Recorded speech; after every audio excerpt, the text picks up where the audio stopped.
In today's video, I'd like to look at some interesting combinations that were played by the top grandmasters in some recent tournaments.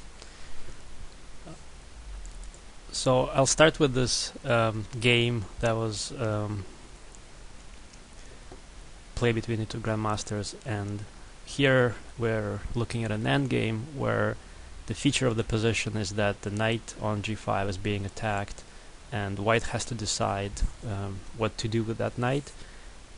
Let's look at the candidate moves and consider what we can do about the threat that black has of capturing on g5, if anything. One feature of the position that is very important is that there's a very dangerous passed pawn on d7, and the other feature of the position is that the black pieces are kind of cramped on the back rank, and white has very active knights. The only piece that white has that isn't taking part in the attack is the rook. So we basically, through the process of considering the candidate moves, we'll look at here how white could give different checks. We look at how white can give do different captures, and if we don't find anything useful among those moves, we'll look at some other ideas. And the checks here don't do much. If we go knight to h7, black takes. If we go to e6, the king moves to f7, and we haven't accomplished anything. The very important feature of the position is that the bishop is the only piece that is defending the pawn. Is preventing the pawn from promoting. And we also should notice that the king has no moves while the two knights are sitting there on g5. And f5, and the knight and the king and the rook, they're not able to prevent white from promoting the pawn to d8. So we need to consider possibly how to eliminate that bishop. And one move we could consider here is rook to d1, but that move doesn't really do much because if black wants to, he can take on g5, and then if the pawn promotes, the rook is defended, and black has managed to eliminate this dangerous passer, and he'll be okay here. So by the process of elimination, here white found a very beautiful move, rook to e1 instead. And even though it doesn't directly support the push of the pawn, and it allows black to take on e1, but the feature of the position is that if black takes, then black has no way of stopping that pawn. So this is the elegance of this move. The king is prevented from going to e8 by the pawn, and to f7 and e7 by those two knights. So the knights are really dominating the black pieces, and this lone pawn is going to promote and become a queen, say, in this kind of scenario. So after rook e1, black instead captured on g5 in the game, but this allowed the rook to invade to e8, and now after the only move, king to f7, white continues the attack by knight to d6. The king has only one move now, and now the last straw that breaks black's back is this check. And even though black doesn't particularly care about eliminating the pawn, because the king has no other moves, black now has to move the king to g5, and white gives this check and wins the rook in a decisive manner, and afterwards he'll also be able to promote this pawn.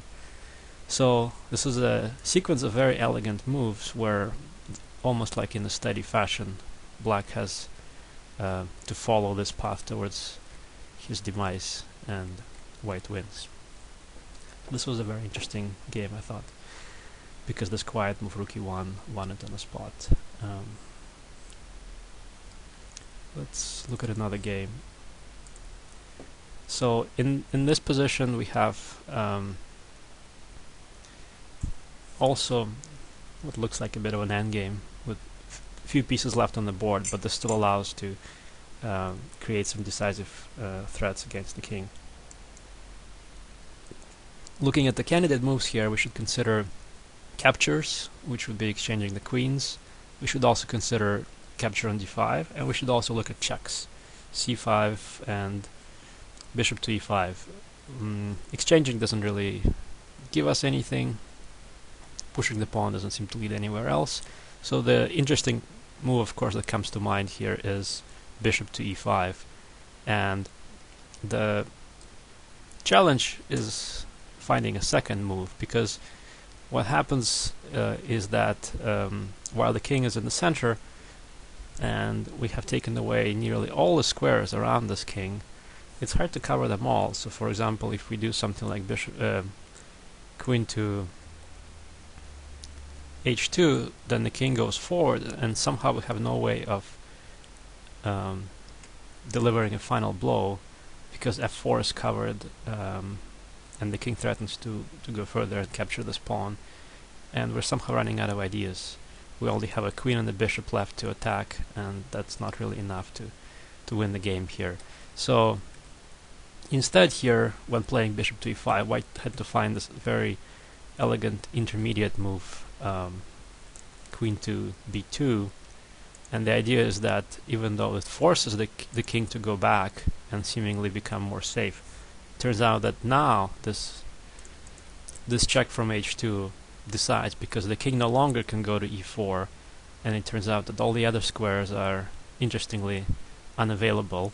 The only possible square is to go to c5, but then the queen comes to c7, and this is the end, because oddly enough the pawns are covering up all the squares near the black king, and the rest of the squares are also taken care of. And of course white gives mate here after this. The other interesting feature, of course, of giving this intermediate check is that this is checkmate.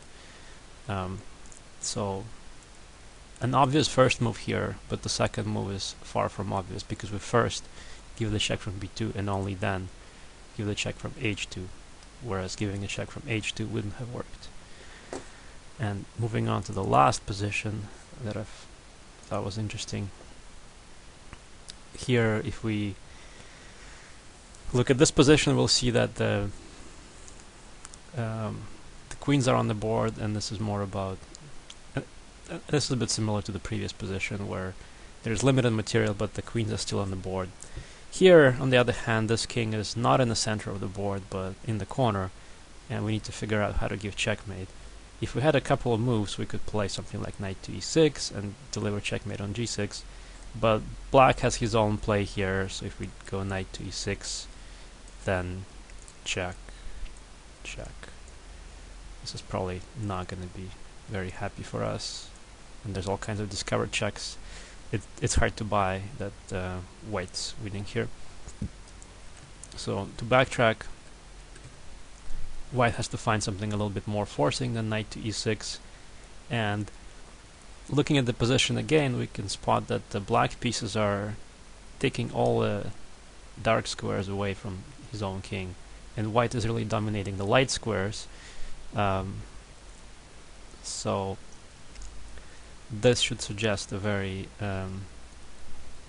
elegant solution.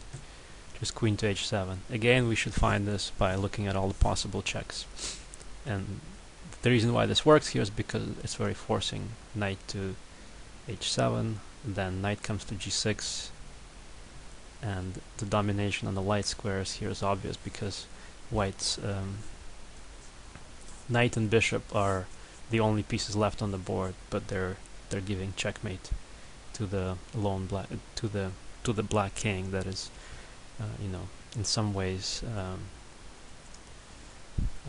suffering because of his own pieces, like this knight on h7 is taking away a crucial square, which is why we wanted to do this this first move with the queen sacrifice, so that the black knight is forced to go to h7, and then that square is no longer available to the black king when we give this final blow.